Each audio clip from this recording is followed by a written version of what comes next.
Живое наследие крымско-татарского народа. Орнаментальное искусство. Так называлась лекция, которая прошла в библиотеке имени Гаспринского. Своими знаниями делилась этнограф и исследователь Ульвие Аблаева. Сначала надо выучить и хорошо знать традиционную культуру. И только потом, тогда, когда ты уже ее знаешь, только потом уже развивать. Если ты не знаешь своих истоков, можно уйти в такие, скажем, дебри и дали, что оттуда не выберешься.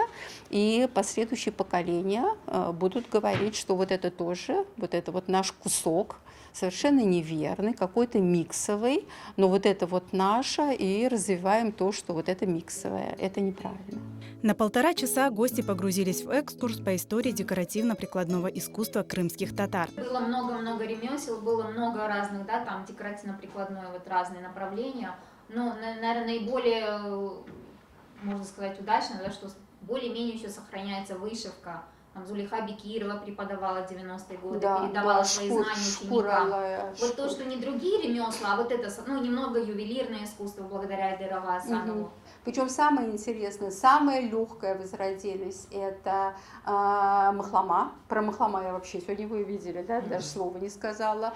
То есть это по плотным тканям. Сложнее гораздо было вышивать. Самое сложное, невероятно сложное, это уникальная совершенно татар и шлеме.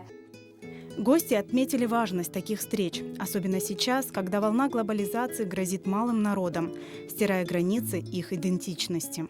Но мы должны знать, хоть как-то узнавать свою историю, и декоративно-прикладное искусство – это, конечно, одно из них. Я просто поняла, что я ничего не знаю толком. Вот.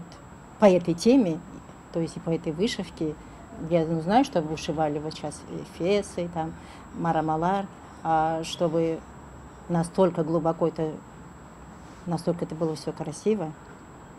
Для меня это было вообще открытие, конечно, сегодня. Сегодня прослушав, да, для меня это высшая математика, когда девочка должна была усвоить 50 швов, и каждый шов подразумевал определенную математическую формулу, да, там 2, 4, 8 и так далее, как сегодня нам рассказала исследователь. Вообще это очень интересно. И на тот момент, я уверена, конспектов молодых барышень точно не было. То есть, чтобы они могли как-то это зафиксировать. Я не знаю, на каком это уровне, вот как это... Возможно, это какой-то код, который закладывался, да, и как это происходило, как они это запоминали, для меня это загадка, вот честно. Декоративно-прикладное искусство крымских татар уникально. Неповторимо и красной нитью связывает прошлое и будущее народа. Главная задача, считают исследователи, не только сохранение и возрождение, но и изучение национальной культуры.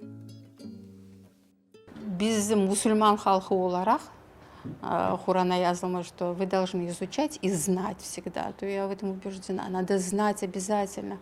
У нас, к сожалению, это беда нашего народа, беда нашей культуры, что мы многого не знаем о своей культуре. Это огромное поле. У нас очень мало исследователей, к сожалению, которые бы этим занимались. Это большая беда нашего народа.